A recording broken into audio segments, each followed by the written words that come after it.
You know, the facts are he had a serious injury, missed a lot of time. There's still some uncertainty that with any injury like that at this point. So move the void so it gives us more options, more flexibility as it pertains to him. And, we just got to make a good decision. But we hopefully can come to a agreement with him because Chris means the world to this organization, to all of us individually, but as an organization as a whole. Nobody has been more resilient than him. We've been down this road before, a similar path with him. So nobody's been more resilient and works harder than him. So those are the good things. And, if I were a betting man, I would bet on Chris. But, still the facts are we have to weigh through some variables here. Chris Godwin is going back to the Tampa Bay Buccaneers. 3 years, $66 million, chance to make 24 deal done by Tory Dandy, $44 million guaranteed at signing. Congratulations to Chris Godwin. Yeah. Penn Stater, obviously known for his work down at Tampa Bay. He's a slot. He can go outside. He's tough. He's smart. He's beloved by his teammates and by the locker room. He's back. What is up, Bucs fans? We are live here on a awesome Monday. Free agency has begun, and as you guys saw the intro there, Chris Godwin is going to remain a Buccaneer, which is awesome news. So just a great way to start Monday, and we'll talk about the other moves that the Buccaneers made as well. But Mark, how are we feeling just hearing that news of getting Chris Godwin back in a Buccaneers uniform? A lot of positives, right? This is a lot of things that I guess all the homegrown sources and stuff kind of knew that he wanted to get it done. The Bucs wanted him, like both parties wanted it. It was just, could the money match up? And from what we hear, a lot of other teams gave him a lot more money or opportunity for a lot more money, and he chose to stay. Like, winners win, right? I know a lot of money was thrown around. Look what happened with Myles Garrett. They threw all the money at him. He said, okay, fine. I'll take losing for that much money. I guess some guys just want to win. And once you get the taste of it, you want to keep doing it. Look at Baker's contract, Godwin's contract, Evans. Even Bredeson's is actually a pretty good contract. So, I think the culture you built here in Tampa is telling. I think a lot of other front offices are like, how the hell is that even possible? Like when I saw Carlton Davis's contract that he got with the Patriots, I couldn't believe that. Like $20 million a year? Kidding me?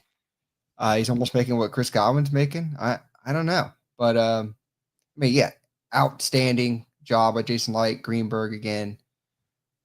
Keep the core together. Now you got a loaded offense. The whole offense is back together. There's no arguments there. It's just the continuity's there.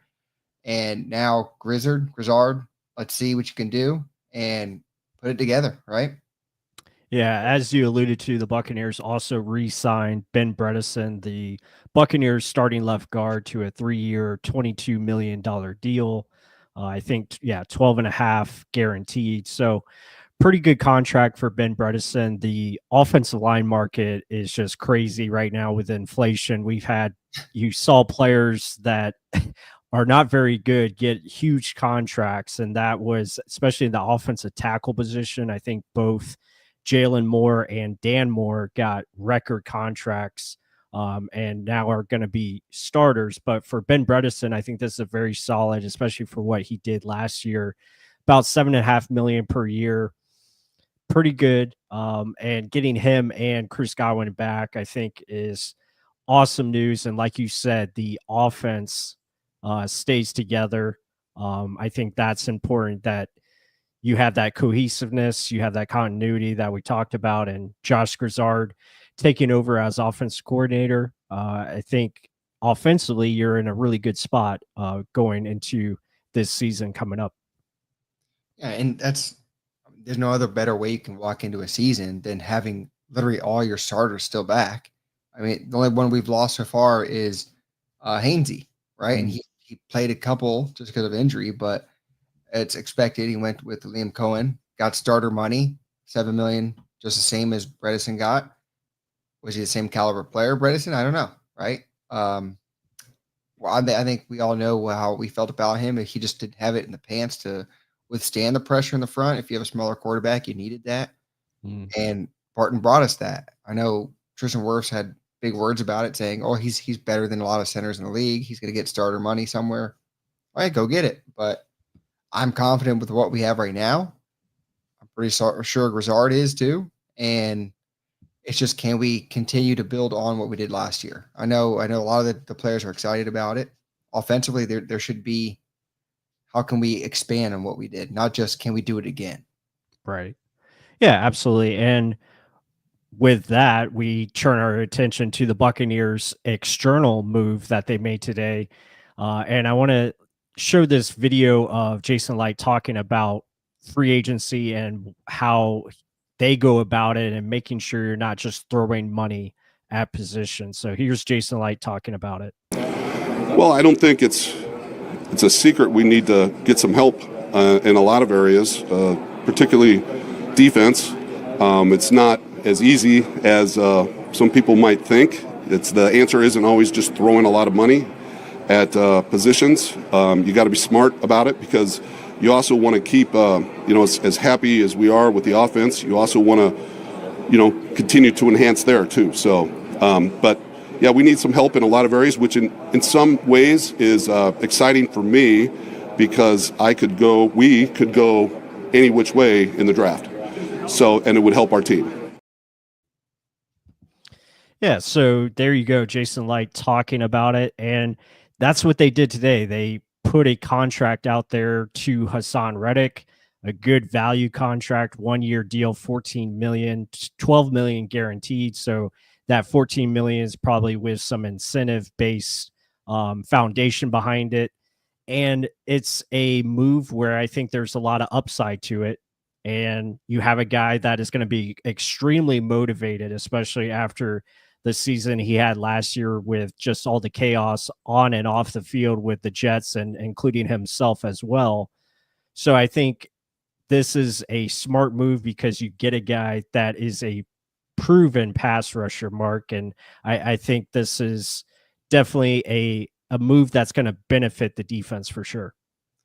Yeah, I mean, there's a lot more to look into of like what the heck happened last year, because the 3 years prior to that, he had the most sacks in that 3-year span than anyone else in the NFL, which is huge. Right. I mean, if you look at the numbers, I think he had like 12.5, 11, and 16. And he was like 4th in Defensive Player of the Year ratings in that 16 sack season with the Eagles. And then he goes and tries to get more money from the Jets, and then all hell breaks loose, and he only starts 2 games, plays in 10, only gets 1 sack. So what the heck happened? We got to look a little bit more into that, dig deeper into it. But still, like, this is a guy coming out I was huge on. I was a huge fan of him. He has a motor that runs hot nonstop, powerful hands for a smaller dude. He's only 6'1", like 237, 240, but he packs a punch. Like I just said, like the motor that keeps going. Look at that. Look at that span right there. 12.5, 11, 16, 11. That is insanity. And then not just that, it's the forced fumbles with it. Look at that span of 6, 2, 5. Like, he knows how to get to the quarterback and not just get there, cause turnovers. And that's something we've never had. And he fits the mold of, you can drop back too, right? And he can cover those flats. I was comparing him to like Shaq Barrett, because he was the only guy that truly did that very, very well in that Super Bowl run. Like, he could drop back and cover that little area to minimize the. I mean, that's truly the only area of weakness in Todd Bowles' scheme. It's in the flats and then behind the linebackers. If you don't have a linebacker who knows what the hell they're doing in the middle of the field, yes, you have a gaping wide open hole. That's tying into what we're thinking about later in the offseason and draft. Yeah, I know a lot of people wanted that, but I mean, there's only so many holes you can fix. I think they got a huge one in Haason Reddick, bearing he gets back to that level of play. But still, like, it's a huge signing considering he did best when Fletcher Cox was in the middle. Now he has two in Kalijah Kancey and Vita Vea. And Yaya Diaby is going to be getting one-on-ones. This guy can win one-on-ones. Easy. Yeah. And they were putting tight ends over him. He was flying around them. So, like, pick your poison. Like, this defensive front, you could maybe possibly win with just 4. Could you imagine? Yeah, exactly. I think the biggest thing with him, what he's going to bring to the defense, is just a guy that's going to draw attention, and that's important. You have someone that, again, you don't necessarily have to lean on It's very similar in what we said about Khalil Mack, who re-signed with the Chargers. With Reddick, he provides that speed rusher that obviously they're looking for, a guy that can win on the high side and can draw potentially double teams, can draw opportunities for others, can make others around him better. And of course, this is all predicated on him being focused and determined and coming in with the right mindset, which I feel like he will. I mean, he's joining a locker room which is probably the best environment he's been in since Philadelphia, with what they had there, and coming into even a better locker room, I feel, and than Philadelphia, because we've seen Philadelphia have their issues with the locker room and their losing streaks and stuff like that they've gone on. So I think from that aspect, he's coming into a room that I think is really going to make him happy, and also it's going to make the Buccaneers happy overall with what he can bring. Now, this doesn't mean the Bucs won't go out and add more to this position. I think they will still probably most likely draft someone. Is that going to be at 19? Yeah. Doesn't have to be. It doesn't have to be now. You don't have to force that position. But with that said, let's get into Haason Reddick here a little bit, and we'll show you guys a little bit of the film and just give you an idea of what this guy can bring if you're new to him. Hold on one second. Got to remove that. And then let's go full screen here. There we go. So, yeah, when you look at Haason Reddick, and a lot of these clips are going to be from a couple years ago with the Eagles, also some with the Jets, but he's number 7 for the Eagles, and you can just kind of see where he's lined up, and it's a lot of fun to see his ability, his speed, and everything that he has. So when you watch him come off this snap, you can see the instant burst, his ability to maintain balance, and he just runs by the right tackle. Now, this is, I don't know what the right tackle is doing. Obviously, they're expecting the running back to slow him down. That doesn't work, and he ends up, getting that pressure. And when you're expecting speed, he can beat you inside. So there's a lot of different avenues to his game that makes it very enticing.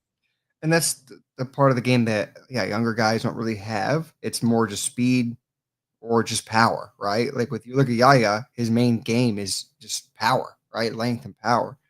This guy has a little bit of everything. He can win with powerful hands. He can win with speed around the edge, but he also can jump inside, win pushing arms down, staying balanced, like you just mentioned, and getting after it. So he's a savvy edge rusher. He's put up numbers. He's a proven guy. Yeah, 1 year down, we'll figure that out.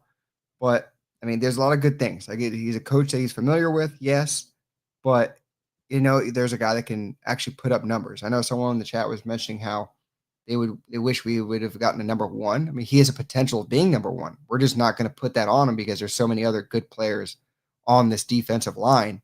Where, look at this. Look at the tight end having to jump on over to him. Look how wide he is to get over there, giving the tackle plenty of time to get outside, and he still can't do it. So that's showing the speed that he has around the wide 9 as well.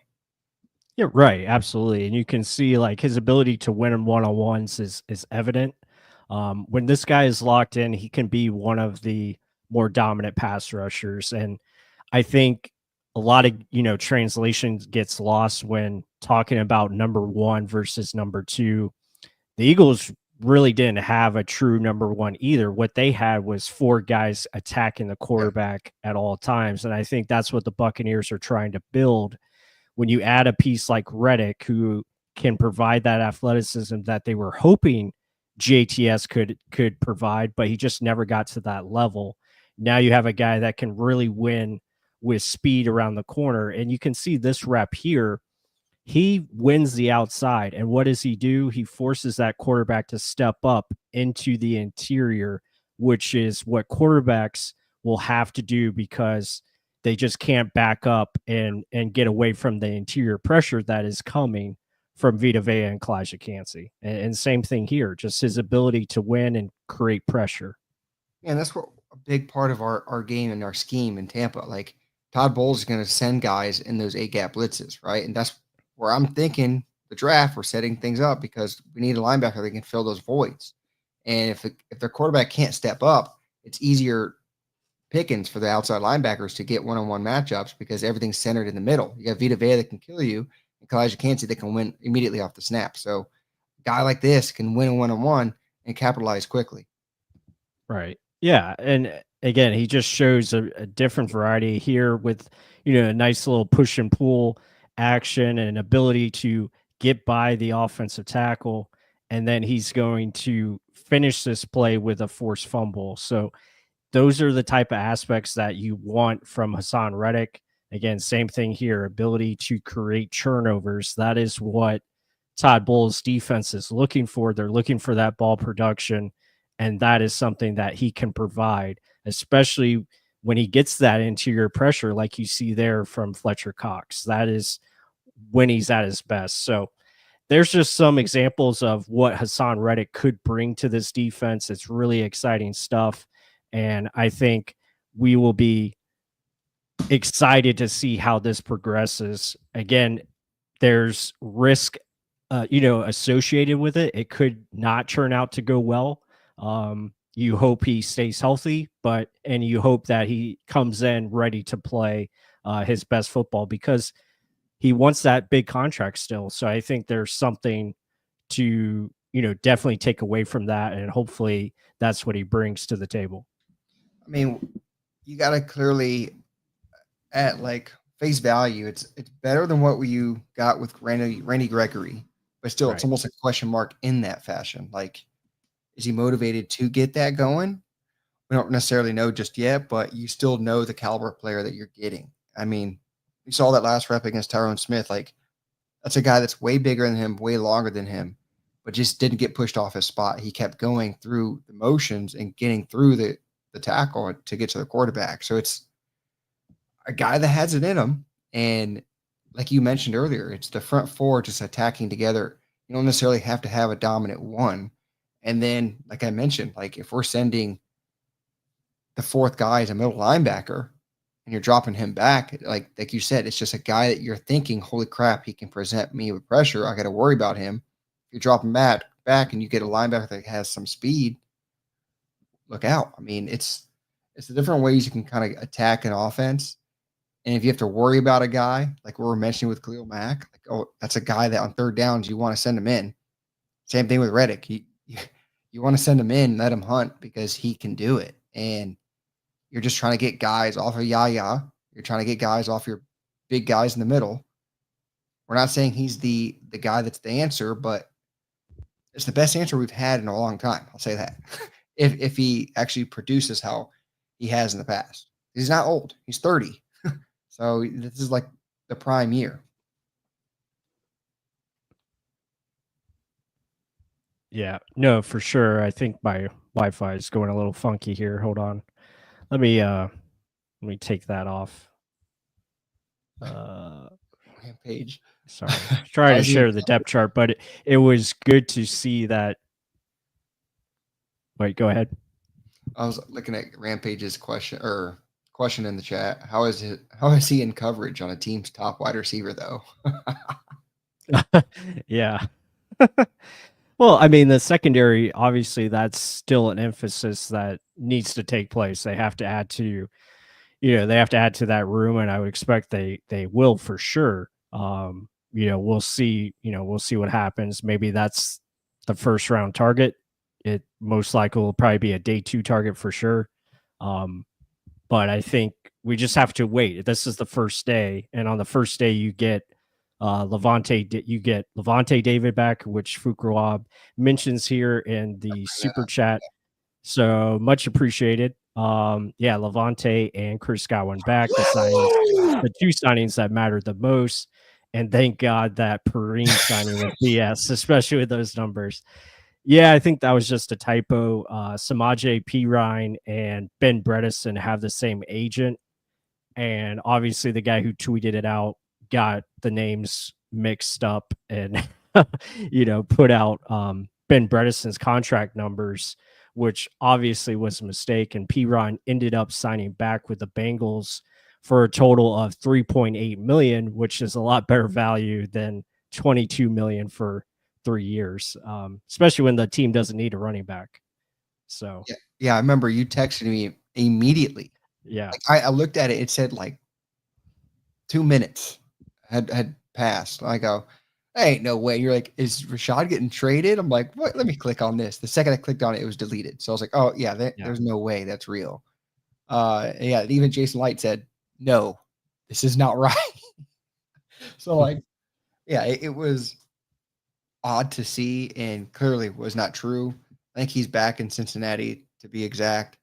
But yeah, those numbers were awful, especially for how we deal with running backs. We have 3 very capable running backs. There's no reason to bring another one in that room. But yeah, like Lavonte back for another season, Chris Godwin back for 3 years now, with Mike Evans in this offense, like, and another year of McMillan actually maturing. Hopefully, brings a little bit more size Yeah. this year and strength. But I mean, the offense potential is there. Lavonte coming back, he still has it, but I think they have a plan. They're like, okay, we're going to give you some help. Okay, we're going to get some help for you, and just don't go yet. We know you still have it in you. We're going to get you a running mate next to you and see where we can get. Right. Yeah, for sure. So yeah, it's exciting.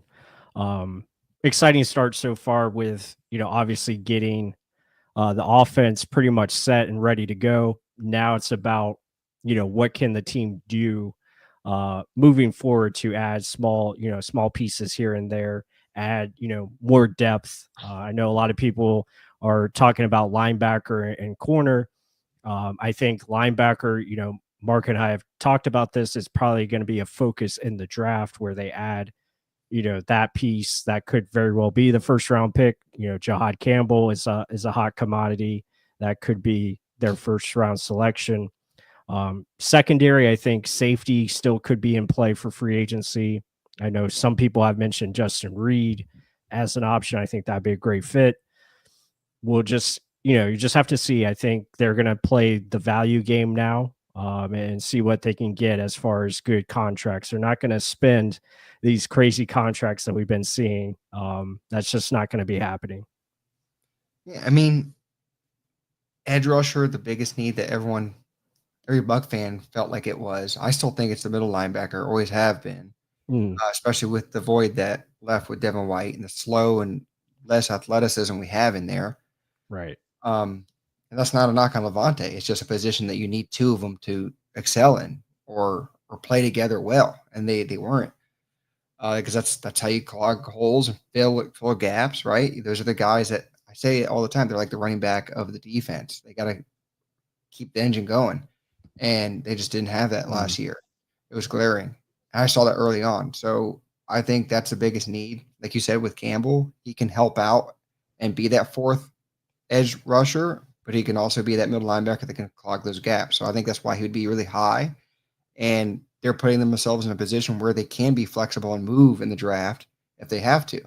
Right? I know they're talking about how they could go offense too. Realistically, what is the biggest need? It's defense regardless. And I know everyone in the chat saying too with like Jamal Dean. Yeah, I do not expect them at all to go into the season with just our starting corners from this year. Like, they're going to have to add somewhere. Is it going to be first round? You don't know. But I mean, Jordan Whitehead's gone too. So that's a massive gaping hole, right? So how do you fix these holes? We're going to have to figure it out. Because right now the starting center or the starting strong safety is who?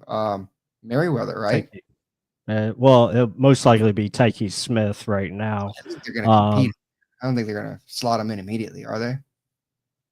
I mean, he's probably the best option right now at strong safety. You have Kayvon Merriweather is back, and they did like him a lot. So, yeah, I mean, there could be. I expect him to, if they're going to add someone free agency, it would be at safety.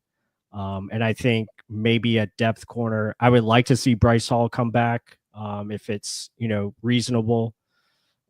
I talked about Eric Stokes with you offline. I think that would be another potential move. But we'll have to see. I mean, there's some other corners out there. Maybe they go after Asante Samuel. I know he's kind of struggled with staying on the field. He also has the height concerns. He doesn't really meet their threshold as far as height, but the guy is a playmaker when he is on the field. So maybe they change their ways. I know they've changed their ways with the pass rush, and they've changed, as far as just their thresholds up front with Kalijah Cansey and et cetera. So that will be, something to monitor, but I am excited to, see where this unveils. But right now you have to be happy with the start. Yeah, sure. There's always risk involved, with Haason Reddick. I know a lot of people are talking about him and what happened last year. It wasn't good last year.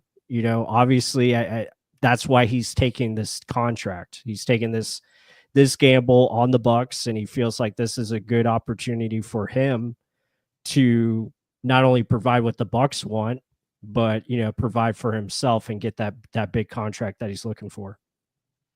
Yeah, but then again, it's the Jets. The Jets have been bad for a while. Yeah. And I mean, look at all the guys that have left there. Darnold getting big money, Geno Smith getting big money and succeeding. I mean, all they're just quarterbacks, but just in general, like, and then guys that go there, Aaron Rodgers' career is like done now because of this. Devontae Adams was there half a season. He immediately got out. Like, right. They just don't succeed well. It's like some organizations are like that and will do that to you. If you're just trying to get money out of it, I mean, come on, you'd rather play for a winner. I think he learned that immediately and got out. Let's see what some of these questions. Of the remaining inside linebackers and cornerbacks, who do you all see as the best scheme fit for both positions? Yeah, I mean, of the guys that are available, a lot of the big linebacker names went off the board today. Some of the guys that are still left, like Tyrell Dotson, I like from Miami. I think he could be a good fit. Not going to cost you too much as far as overall cost, but he could come in and fill a role here and compete and give you some, quality minutes out there for sure, quality snaps. As far as corner, I talked about, maybe bringing back Bryce Hall. Maybe looking at Eric Stokes, Asante Samuel is another one. We talked about safety. Justin Reed, I think, would be the big name that they would go after that's left. But those are some of the other names. Again, we would have to dive more into it as far as who comes available. Let me see if I can bring up, best remaining free agents, and we can kind of take a look at that. But Mark, your overall thoughts of what they should go after here as free agency continues. I mean, free agency, I think the big moves are done. I think they'll get backup positions. I was hoping for like some of these other veteran guys that got let go would like wait later and see what teams they'd want to join for like playoff pushes and stuff like that. I did not see Grady Jarrett getting cut one day and then the very next day signing a massive contract with the Bears. Did not see that. I thought that was crazy how quickly he changed. I mean, overall, you got some of the needs you needed. I think you fill backup defensive line positions, try and get some depth at corner. I don't think you're going to pay the big money. I think you're going to try and find like how they did when first year when they had Todd Bowles and BA. They just went DB heavy in those rounds, like the middle rounds. I think true. And people that were saying that like, what's his name? Like Campbell won't be there at 19. Remember, he's an off-ball linebacker. I mean, that's what he's trying to be. He wants to be a game runner, yes, but still, he's an off-ball linebacker. 19 is almost a good area. And if we have to trade up a couple, I wouldn't be surprised if Jason Light does that. Like he traded up one damn pick for Tristan Wirfs. I mean, if he sees a guy that he really wants, he'll go get him. But that's the same thing. Like, how do we know it is Campbell? It could be a different linebacker that they value so much higher because of the type of person they are. So, like, we even did a video about that. Like, don't be surprised if there's a guy that they value higher than other teams and they take him. So, will it be first round or not? I don't know.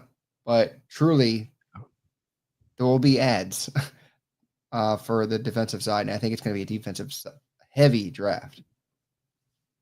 Right, for sure. And I would expect that to continue in free agency. I mean, as I go through the names here, there's still a lot of good players left that are available.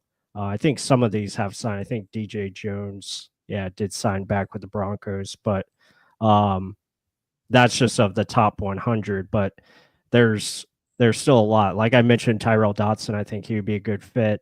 We showed earlier Asante Samuel, Justin Reed.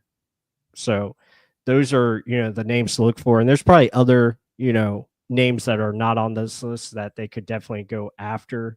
And just looking at the Buccaneers depth chart right now, you have Lavonte David back in place. You have Servassier Dennis, who is probably 100% now after getting the shoulder surgery, so he's ready to go.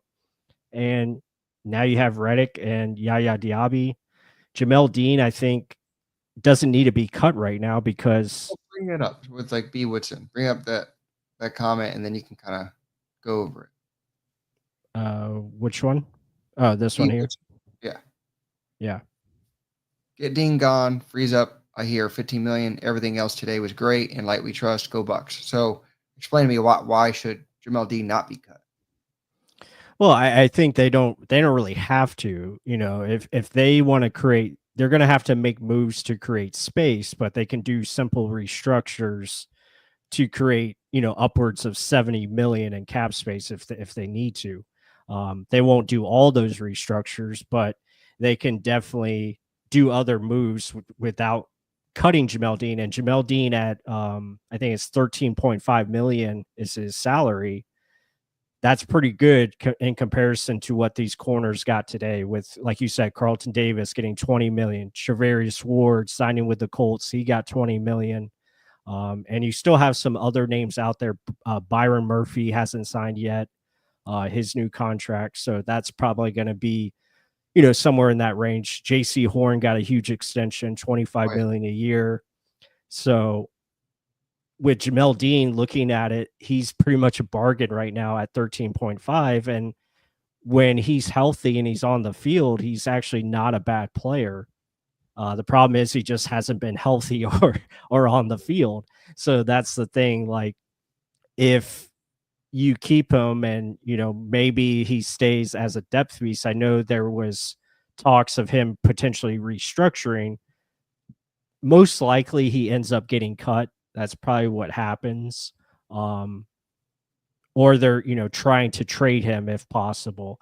So we'll just have to see, but you don't want to cut him until you have a bona fide replacement in hand, because that will just tip your hand. Like if you cut him before the draft and you don't have another starting corner, then obviously that's hinting you're going to draft a corner in round one. So you kind of just don't want to do that right now.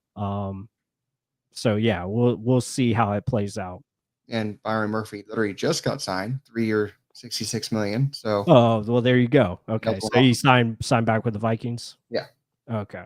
So so the options, if you cut him, what option do you have to fill him? I mean, you realized last year that he gets injured a lot. We say that all the time too.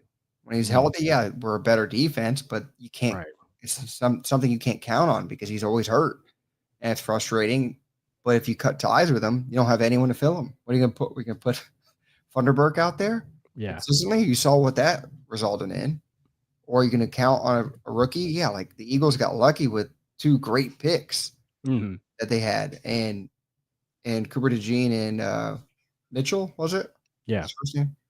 But I mean, they got really lucky with 2 really good draft picks and a hell of a good pass rush to complement that, right? So it wasn't just them being great cover guys.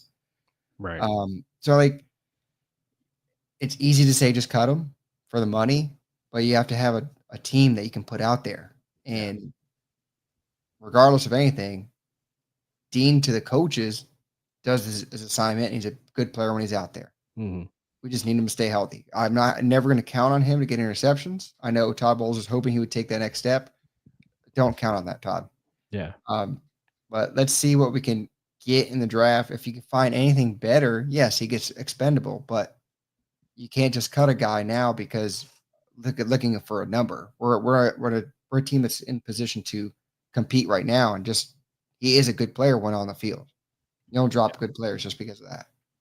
Right, agreed. And I think, looking at the available guys in free agency, like Rasul Douglas is probably your top bet. And again, he's not the overall answer. I know people brought up Jair Alexander. Again, he hasn't played much football the last couple of years, so that could be probably not a target. Asante Samuel, same thing, just hasn't played consistently. So there's going to be a lot of things to look at. Potential, maybe they look at potential trades to get a starting corner in here. That could be something. But right now with Dean and Zion McCollum, you expect Zion McCollum to continue to take a leap. But most likely they're looking at corners in the draft. They're looking at, adding more talent at safety. That probably is a free agent move. That way you can keep Tyke Smith in the nickel position. But yeah, we just have to see. We talked about Malachi Starks. If you guys haven't seen it, be sure to check out our film study of him. He's a guy that I think could potentially project to outside corner, and that could be their surprise move at 19, taking that guy, putting him at outside corner, and you let him play that position.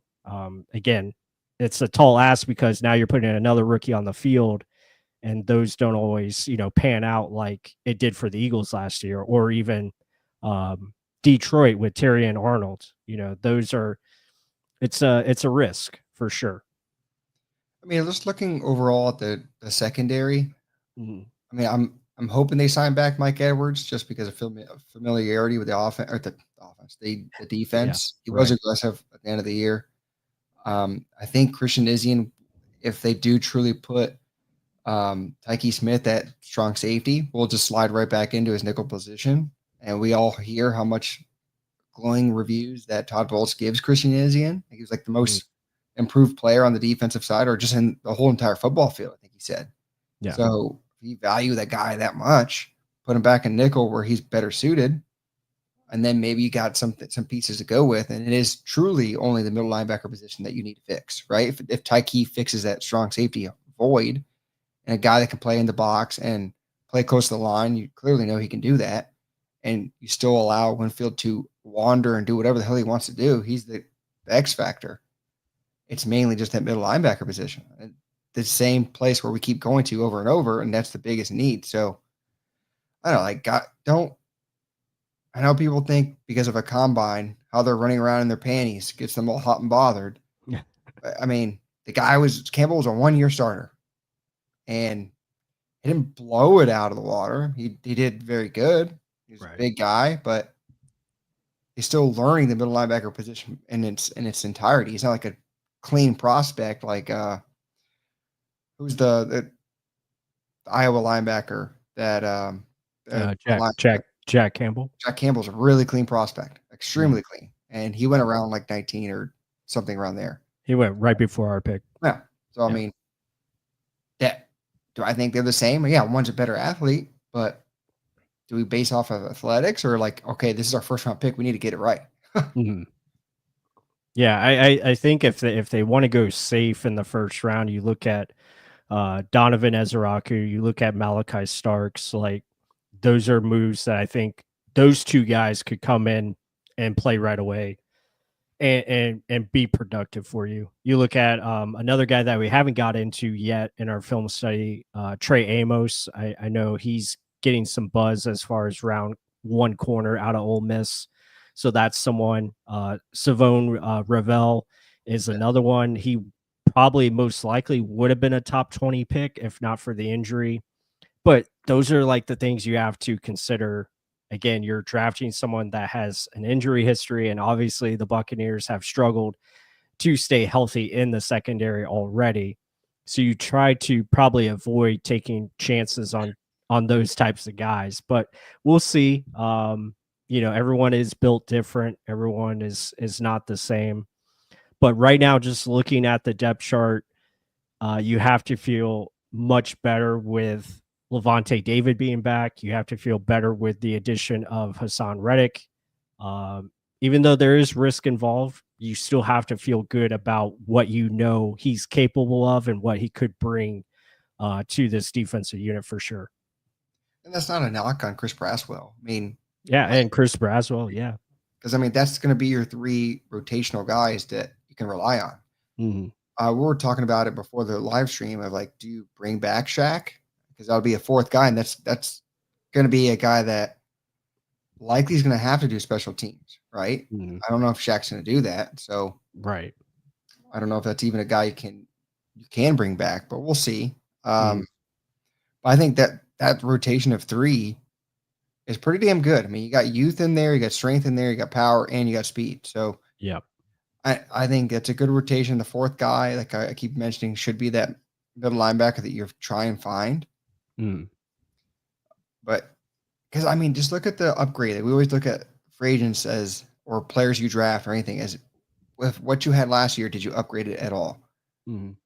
Look at Reddick compared to what JTS and Anthony Nelson brought. And that's not saying that we don't bring any of those guys back, but still, like a Yep. guy that can turn the edge. Yes, check. Guy with speed off the edge, double check, Mhm. right? And a guy that can drop back and cover, like a lot of people may have thought, oh, losing GTS, that's just part of his game that he was actually pretty good at. I think Reddick does that just as well. I mean, he Yep. is like a prototypical 3-4 outside line scheme, I think. So I think it was a very good signing. We should have seen it coming because it fits it, but I think it was more the unpredictability about it. A Yep. guy with, oh, why the hell did he have that drop off? Is it an attitude thing? I think they did their homework. They had to have. Right. Yeah, absolutely. I think again, it's from a value standpoint, from a contract and a 1-year deal, I think it makes a lot of sense for the Buccaneers. And now you have those three guys you mentioned, and Yaya, Haason Reddick, and Chris Braswell, who they expect to take that year 2 leap. You look at that, and then you probably have either Jose Ramirez, Marquise Watts challenging for that 4 spot, with potential of a rookie coming in, to challenge them for that position, because we're probably going to draft an edge at some point Yeah. in this upcoming draft, but it just might not be round 1. I think that's important thing to look at. So a lot of different options this opens up. I think it's a really positive, and getting Chris Godwin back, getting Ben Bredeson back, that solidifies your offense, where I think we can knock out receiver round 1. Like, that's not happening. Like, we can put that to bed. We can put it to rest. Maybe a receiver on day 3, maybe day 2, that's still open. But you feel more confident about defensively. That's going to be the target area early on. And we'll see as we continue into free agency, that's going to continue to be the main focus, signing these value deals. And we'll just have to see. Again, this is only the first day, so we have to be excited about how we've started it, and hopefully that continues to proceed throughout. Bring up John V's comment there. The too much status quo on defense. Yeah. After day 1 of free agency and options are fleeting. They got to do more and not just rookies. So, I mean, looking at that question, I mean, you can't fill every void just by getting a shiny new toy kind of thing. And Yeah. it's the same thing with the rookies. You have your core that are dominant players in Kalijah Kancey, Vita Vea, Lavonte, Antoine Winfield Jr. You have your guys that you're paying very, very well. McCollum has a potential to be one of your true core, really good players. Yeah. He's going to get a big contract. Right. So you have a staple of guys that are really damn good. You're just trying to complement them, and paying big money to guys that are just compliments. I'm not looking to do. Mm-mm. I mean, you got a 1-year guy that has potential to explode and have a great year. But really, other than that, you're just complimenting it, and you have to build through the draft. And this first player, like we mentioned, is going to be one of the 19 best players in the draft. You got to hit. And Jason Light's been hitting recently. So you got to count on that. And even so, like, everyone's like, oh, our defense is awful, blah, blah, blah. Yeah, we're going to have to upgrade the areas. I think you just upgraded the edge. You're going to have to upgrade middle linebacker. But overall, if you just stay healthy, I know it's hard regarding Jamal Dean, but Winfield has never been hurt, and then now he's 1 year hurt. Yeah. You had like a glaring hole in the middle linebacker, which we know, but still, like, cornerbacks, that's tough to come back from. So, like, health, and then just add to the compliments of your star players. Because if a star goes down for that long, there's going to be holes, right? That's why you pay Winfield $20-something million a year. Yeah, for sure. And I think the big thing is like a lot of people look at last year and yes, the defense wasn't good, but a lot of that can be attributed to what you just said, injuries in the secondary, injuries at linebacker, especially losing Servase Dennis. Those were big losses. And when you had to rely on people that just you weren't expecting to play, obviously that hurts you. And then the front seven and stuff like that. So yes, they will continue to add to the defense. I don't think that's going to be an issue. And I think the biggest thing is when looking at this, like Mark said, you have young players in key spots that you expect to continue to ascend and get better. That's what they're counting on. And you add a premier pass rusher that has over 50 sacks in his career, especially over the last 4 seasons. That is something that you're betting on. Yes, it's a risk, but you're hoping that that comes through and shines. And the offseason isn't over yet. It's just one day. Let's see what else they add to the piece. If they get a Justin Reed at safety, that's a big deal. Like that helps out your secondary tremendously because now you add another guy that's smart and intelligent, knows how to line up defenses, play in different spots, be a blitzer, do a lot of different things. If you add a Malachi Starks, that's another big piece. So there's opportunities here for this defense to get better in a hurry. I think the biggest thing is just these guys being on the same page and putting everything together like Todd Bowles wants. And we'll see what happens. Yeah, I mean, like John B's comment there, like linebackers were disgusting, Dean made of glass, edge was abysmal. I agree with all the points. I mean, I truly do agree with that. Like, Yeah. But like you got to understand what our defense is made to do. Like way back when we first started the podcast, we brought in all the Cardinals, I guess beat writers, whatever, asking them what the hell does this defense entail. Like there was time Todd Bowles had that defense humming. That's how he got a head coaching opportunity. And we found out he's going to be a defensive coordinator. What'd they say? It says literally he's going to be blitzing the middle linebackers nonstop. He builds a run stuffing defense, and it gives it easier opportunities for the outside linebackers because there's so much attention in the A gaps and those linebackers. That's why I say it's so damn close. Like if you just get a linebacker that can fill that void, because it was so glaring with what KJ Britt was doing, and then you just didn't have an answer at all. And then looking at all the injuries that happened, Tyke Smith missed a lot of time. Christian Izien was on IR. Winfield was out forever. We had third and fourth string safeties. Funderburk, an undrafted free agent, was out there. Yeah. Playing big minutes. So, like, you can't expect guys like that to thrive. But then again, you can't go out and spend nonstop and for agency and expect those guys to do well too. Like, it's just, you got to have a team mentality in it and you got to spread the wealth around. But a lot of it's homegrown guys. That's usually how we kind of win. And you sprinkle in the compliments. Like, the biggest thing is if your guys get hurt, you're usually probably not going to make it that far. Right? I mean, look at the times where even Mahomes, like, he didn't have any weapons and the tackles weren't there and he got his ass eaten pretty much. Like against us, got chewed up. Against the Eagles, no one blocking for him, chewed up. Like, if you don't got it, you don't got it. And it matters when the guys are healthy at the right time. And it's why it's a team game, right? So you can't have fourth string safety coming in there that hasn't played in the team all year, expecting him to do well. Like it's tough, and it's a balancing act. Jason Licht's doing his best he can. He's going to fix so much in a year, and I understand the frustration. And DBs are hurt every year, yeah, but you can't overhaul it immediately. Yeah. And again, the draft's coming up. You can't overpay, like we've been saying. Like Carlton Davis got $20 million a year. Yeah. Did you want to bring that back? Maybe, but I think if you draft him or if you pick him up, you probably can't get certain other guys back. Bredeson's probably not back. Chris Godwin, is he back if that happens? I don't know. Yeah, you have to be smart about it. And, like I put in the video earlier, on the stream, it's, Jason Light talked about adding value, not just throwing money at positions just to do so. Like, you have to find the right people. You have to be smart about it. It's not only building for now, it's about building down the road into the future, where you most likely give these guys extensions or new contracts. That's what you're looking to do. That's how you build a team. That's how you build success over time. That's really important. A lot of people are talking about Nick Emanuori out of South Carolina. He's a hell of a prospect. Obviously super athletic. That's someone we'll get into in the draft study as we get moving forward and moving closer to the draft for sure.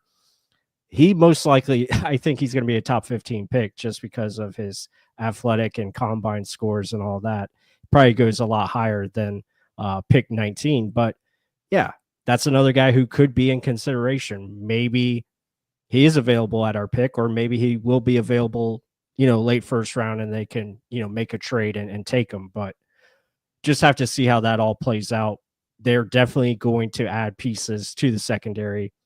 I think the biggest thing, we got to find linebackers too. Like that I still believe is our number one need. You got to add to Lavonte David. You got to add to Servassier Dennis and complement there and have a good depth, to challenge. So we'll see what happens. But overall, right now, I feel pretty good at being a Bucs fan and seeing where the direction is taking us so far. And just look for guys that are from New Jersey. Yeah. They're likely going to be a Buccaneer, right? Haason Reddick, Tyke Smith. Mm-hmm. I think Campbell's from New Jersey. Right. I mean, yeah, Ezraku. Yep. You never know. There's a lot of potential New Jersey guys. Todd Bowles likes them. I mean, yeah, like you just said, overall, your offense is intact. You feel confident in that, right? Doesn't mean yesterday's production is going to be the same as tomorrow's. You assume it, yeah, but it doesn't always mean that, because hell, they could get the injury bug over there too, like they did last year with both receivers going down. But we kept the ship going with little pieces that we had, because we have so many weapons on that side of the ball. Defensively, yes, we need to add, and I think they're going to keep doing it. I just don't think we all should expect big signings. I mean, watch them go out and do something crazy, but I just don't. I wouldn't expect it to go that way. Mm-hmm. Yeah, I'm right there with you. And like Krillin said earlier in the chat, be sure to hit that like button. We appreciate all the support. We have over 170 people in here, so I expect 172 likes. Hopefully that's what we get. Hit that like button. If you're following us on Twitter, be sure to jump over to the stream. If you're not following us on YouTube, hit that subscribe button. Hit the notification bell so you're on time for the live stream. I know we're always late, but hey, we make it worth your while. So appreciate everyone in here, and we're gonna have great content the rest of the week. We have a new film study coming out tomorrow on Josiah Stewart, the edge rusher out of Michigan. So be sure to check that out. That'll be out around noontime tomorrow. I think 11:30. So be looking for that. Another promising edge rusher that could add athleticism off the edge. A lot of fun to watch. So, but yeah, I mean, Chris Godwin, I think we'll end it with this. I was worried. I was worried that Chris Godwin wasn't going to be back because you see all the reports, you saw the money, and I mean, he turned down a lot of money apparently from New England. But why would you want to go to New England? That's the thing. Like, why would you go there? Because they're not going to be good yet. It's going to take a while for them to get better. And that's the wild thing. Like, money can persuade a lot of people. And clearly Chris Godwin was that genuine type of guy, that he was that team player. He truly loves the town, voices it. His wife, he has a kid now in here. Like, literally, he is. It's almost like the Buccaneer way kind of thing, where they build you up. They're going to keep feeding you and embracing you when you do good for them. Like, they're just doubling down on you. And like, I think he can see the potential too. Like, okay, Mike's near the end. So if I I have an opportunity of a window to win with Mike, but also when Mike does leave, I'm probably number one. And they realize how much they can use me in different ways. Grizzard knows the playbook. He saw exactly how to use me. Should I go join the Jaguars and to deal with that, or should I stick with the guys that know me the most and put me to a good use, right? So, I mean, I guess I was a little scared too, but still, it's like he didn't seem like the guy I would chase. Like Myles Garrett, yeah, you throw $40 million or whatever the hell it was. Like, Yeah. that's Yeah, tough. that was pretty crazy. I mean, he talks all about, oh, I want to chase Super Bowls, I want to go after this, and then Ain't doing it you now. know, 40 million gets thrown in front of your face. That's hard to turn down. So I don't blame him. It just I just don't see him winning anytime soon. He's gonna be, there and probably wasting the good majority of his career not being in the playoffs. But 40 million, I mean, you'll take that. You can retire happily and not worry about a thing going forward. So Right. yeah. I mean, it's putting you first, and some guys want to chase championships or just win and just be in that locker room of good vibes. Hey, he's signing a check. He's like you just said, he's doing the best for what he wants personally. Yep. Hey, you don't knock the guy. You get what you want. Yeah, I mean, who is the others that got extensions? Oh, Max Crosby again got a big time extension, 35 million, I think it was, or something along those lines. And now Trey Hendrickson will be interesting to see where he goes. I thought the Buccaneers would get involved in that, but obviously they made the more logical choice, spending less on a 1-year deal with Haason Reddick. You don't have to give up draft picks for it, and you can still build what you want in the draft. I think that was important for Jason Light. And, obviously you get what you needed with a pass rusher that can give you sacks and ball production as well. So that's really important. So far it's a really good day for the Buccaneers, and hopefully we see more throughout the rest of the week. And if anything breaks, we'll try to, get a video out there for you guys to give us, provide our thoughts, and maybe we'll do another live stream. It just depends on, what type of news it is. So, And don't worry, guys. Like, we want corners too. Like, yeah, literally, we can't go into the season with what we have as a standstill, right? right. We have Yeah. to. One thing we can count on is Dean getting hurt. Yes, I can agree with that. So there needs to be ads there, but you got to match the money with the need of position, and you got to believe that they're going to draft one too. Like, it's just high probability, right? It's just where is it going to be? And if your two needs are corner and middle linebacker, it's not that bad. If that's the biggest needs, yes, and because they're going to find depth pieces. I just don't. People are like, "Oh no, I wanted this guy," but okay, got to fill void somewhere. You can't have number ones at every position, like on the third string, right? So Yeah. let's see where we go. Yep, absolutely. So, guys, I think that's going to do it for us. Again, appreciate everyone joining us. It was awesome to see all the comments, see all the support. So be sure to hit that like button. Comment down below your thoughts of what we discussed today. Are you excited about what the Buccaneers did, or are you disappointed of what they didn't do? Let us know. It was a lot of fun. We appreciate everyone, and we'll try to be back next week, probably Monday, hopefully with some more news, and we can talk about that as we gear towards the draft and getting ready and continue to put out content that way. So that should be a lot of fun. So hope everyone has a great week. Go Bucks, and stay tuned. And hopefully we have more news as we get, moving forward here. So everyone, see you on the next one. Until then. Enjoy it. Woo!